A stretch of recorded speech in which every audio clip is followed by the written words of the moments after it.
इस प्रकार India subcontinent के विभिन्न क्षेत्र एक दूसरे से अलग नहीं थे, उसी प्रकार समुद्र और पहाड़ों के परे के क्षेत्रों से भी संपर्क शताब्दियों से बना हुआ था। यानी फर्स्ट सेंचुरी कॉमन एरा से, यानी आज से 2000 साल पहले अरब के व्यापारी समुद्र के रास्ते हमारे पश्चिमी भारत के बंदरगाहों में तक आते थे और व्यापार करते थे।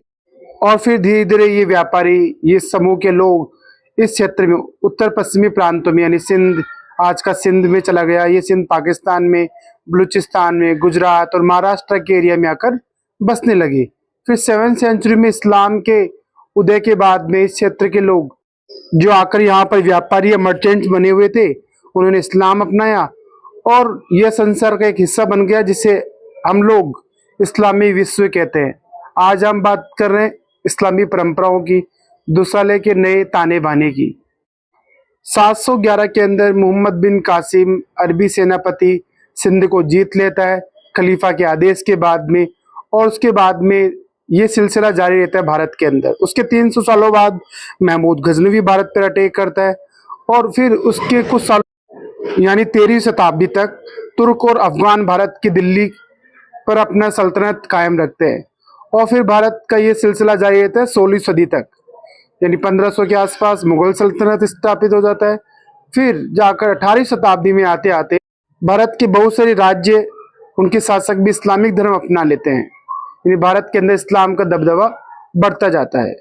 अगर धार्मिक परंपराओं की बात की जाए इस्लाम की, तो इस्लामिक शासकों को उल्मा का मार्ग पर चलना पड़ता था। उल्मा का मतलब होता है इस्लाम धर्म के ज्ञाता की एक बात।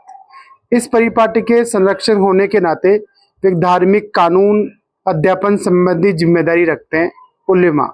उलेमा शरिया कानून को फॉलो करवाते हैं राजाओं से और प्रजा से। पर भारत के इस क्षेत्र में जहाँ पर मुसलमान आए, वहाँ पे थोड़ा जटिल था, क्योंकि यहाँ पे जनसंख्या इस्लाम की कम थी और लोकल वैदिक धर्म की और अलग रिलीजन की और समुदाय की और ट्राइबल्स की कम्युनिटी ज़्यादा थी। और जो लोग धीरे धीरे इस्लाम को कबूल भी नहीं कर रहे थे और भारत के अंदर आते जा रहे थे, बसते जा रहे थे, जैसे कि यहूदी या फिर क्रिश्चियन की भी बात करें तो ये जिम्मी कहलाए, जिन्होंने इस्लाम यानी मुस्लिम शासकों को जजिया कर दिया। हिंदू लोगों ने भी जजिया कर दिया और फिर उनकी संरक्षण में भारत में रहे। पर जितने भी मुसलमान शासक थे बहुत बड़े ही चतुर थे, स्पेशली अकबर। इन लोगों ने अपने आप को न केवल मुसलमानों का अपितु सारे समुदायों का बादशाह माना। अगर वो एक मुसलमानों का ही बादशाह मानते तो लंबे समय तक भारत पर नहीं रह सकते थे।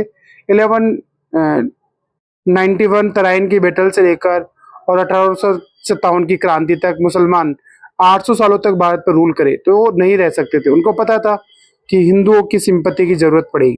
वास्तव में मुसलमान बादशाह या सुल्तान बहुत ही लिबरल रहे दूसरे धर्म को लेकर। उनको पता था कि हिंदुस्तान पे रहना है, राज करना है, तो हमें लिबरल बन के रहना पड़ेगा। और साथ ही में लोगों ने गैर मुसलमान धार्मिक नेताओं को के प्रति श्रद्धा भाव रखी और बाकी के धर्मों के लिए, नॉन मुस्लिम रिलीजन के लिए भी भूमि दान की, उनको कर मुक्त किया। जैसे हिंदू लोगों को, जैन, पारसी, क्रिश्चियन और यहूदियों की धर्म संस्थाओं के लिए उन्होंने छूट दी और उसका और बनवाया भी, उन सबको बनवाया। जिसका एग्जाम्पल है बादशाह का हुक्मनामा, खंबात का गिरजाघर। इसमें अकबर 1598 के अंदर एक आदेश देता है।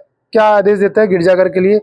हमारे बुलंद मुकद्दस पवित्र जेहन में पहुंचा है कि यीशु की मुकद्दस जमात के पादरी खंबायत गुजरात के शहर में इबादत के लिए गिरजाघर एक इमारत की तामीर निर्माण करवाया जाए। यानी यीशु के जो नुमाइंदे थे, फॉलोवर्स थे, क्रिश्चियंस, उन सब के लिए खंबात गुजरात के अंदर एक गिरजाघर बनवाया जाए, चर्च बनवाया जाए।